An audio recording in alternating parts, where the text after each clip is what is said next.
Hi Pisces! This is Pisces Hub. Welcome to my channel. So for today's video, gagawa tayo ng reading na Think of a Person reading. Okay? So alamin natin kung ano yung mga nangyayari, ano yung ginagawa, ano yung iniisip, ano yung anything na information regarding with your person, Pisces. Okay? So gamitin natin itong The Keeper, the Fortune Telling card. Alamin natin kung ano yung mga informasyon, gabay, mensahe ng ating oracle cards for your specific person, Pisces. Okay? So pwede to sa love, pwede sa friendship, sa family, sa workmates, okay? Or kung sino man yung dinidil nyo po na iniisip nyo ngayon, okay? Reminder lang po na ito ay general reading, Pisces. So, pwede pong mag-resonate sa'yo, pwede pong hindi. And this is a timeless reading. So, kahit anong araw, buwan, taon mo to napanood. Basta tumapo sa sitwasyon, take lang. Pag hindi, again, wag pong ipilit, okay? And, ano pa ba? This is a, nasabi ko na ba yung timeless, okay? So, ano po yung message po ng taong dinidil ni Pisces? Ano po yung mga impormasyon ng specific person ni Pisces? Ano po yung message niyo po? Pisces, saglit na nag-flip. Oh, journey. So, merong travel, Pisces. Okay. Pwedeng magta-travel siya or ikaw. Ano pa po? Change. Yes, merong connection sa traveling or parang, anong tawag nito? Parang transportation, Pisces. Pwedeng itong taong to is nagtatabaho ng, pwedeng sa tren, pwede ding merong sasakyan, okay? Or pwedeng merong connection sa pag-aayos kasi para siyang nag-aayos ng bahay para magta-travel.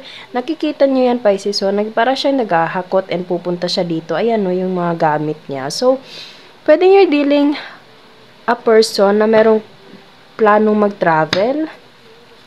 Okay. Ayan, may poverty. Ano pa po?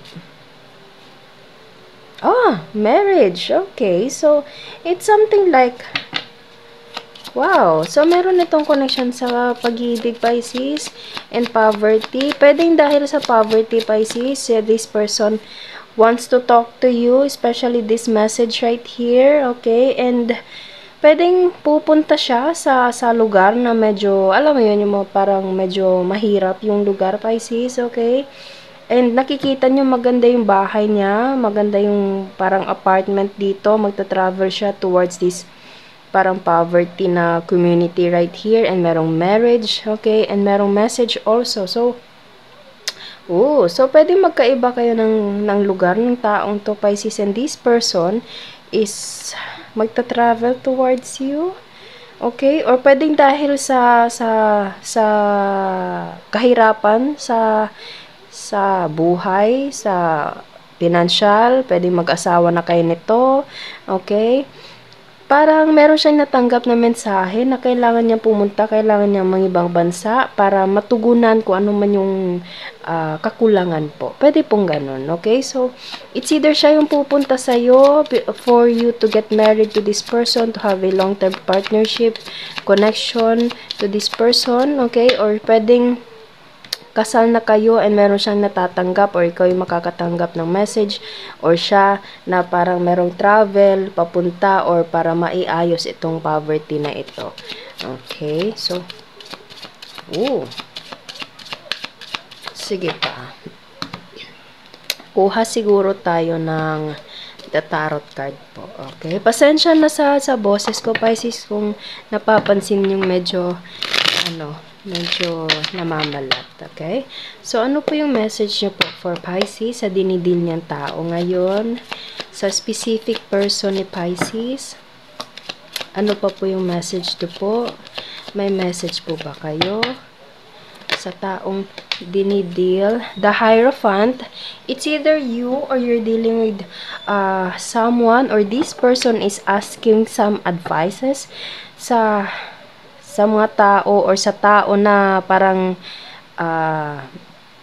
nire-respeto niya, pwedeng boss niya to, Pisces, okay? Or he's dealing with someone or she's dealing with someone na parang pinagkakatiwalaan niya. And pwedeng ito yung nagbibigay advice towards this person. Kaya siguro meron siyang gagawing leap of faith dito.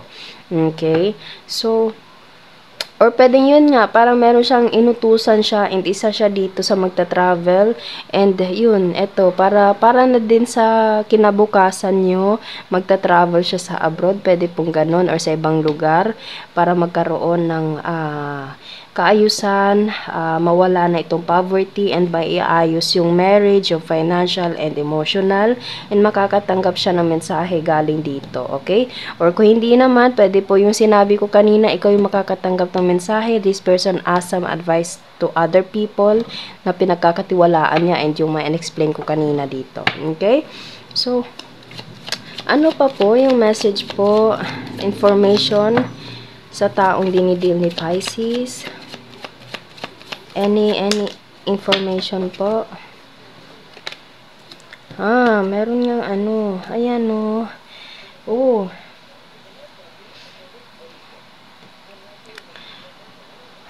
Yun nga, parang merong pag-alis, Pisces. Nakikita niyo yan sa 8 of Cups. Nakikita niya na pupunta siya doon. And ito, poverty, and ito parang nagbibigay siya o isa siya sa makakatanggap, Pisces. Ayan, no?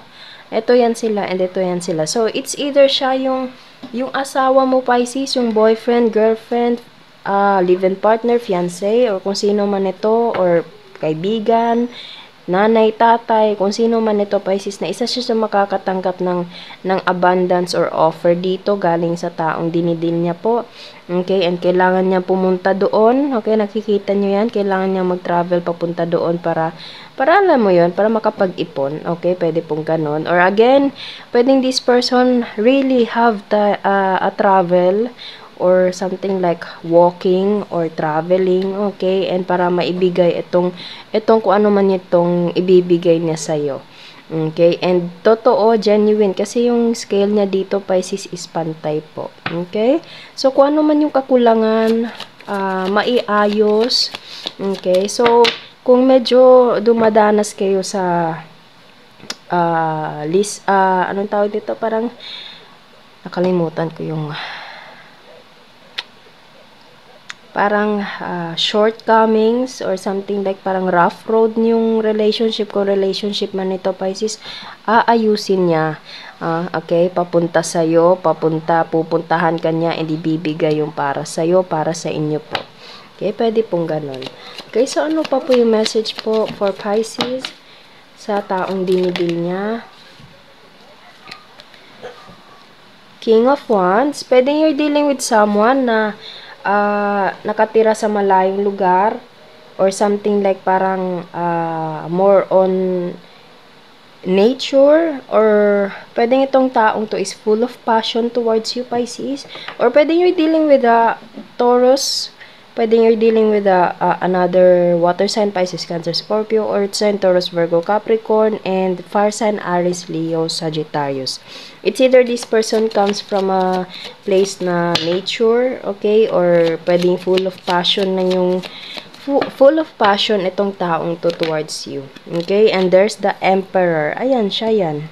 Okay, so this person is a mature, pwedeng boss din siya, or someone na parang, alam mo yun, ginagalang. Okay, basta itong taong to is a masculine energy.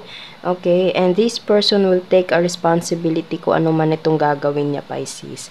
Okay, so that's so nice. Ang ganda ng reading natin ngayon. Okay, so kuha tayo ng mga initials, random words, kung sino or ano po yung konektado for Pisces sa specific person niya. May nag-flip na pala. Ayan. Matangos ang ilong. Katrabaho. Past person, mayaman, letter, ayan, Pisces, so message and letter, curly, may dimple, company, pangarap, tapos older, car, social media, and then there's a letter B, and letter M. BM. Okay, so, yun po ang ating reading for Pisces sa araw na ito. Naway nagustuhan nyo po. Huwag nyo po sanang kalimutan na mag-like at mag-subscribe po sa ating channel. And click the bell button, Pisces, para ma-notify po kayo sa next videos na i-upload natin. Okay? So, thank you, Pisces, and God bless!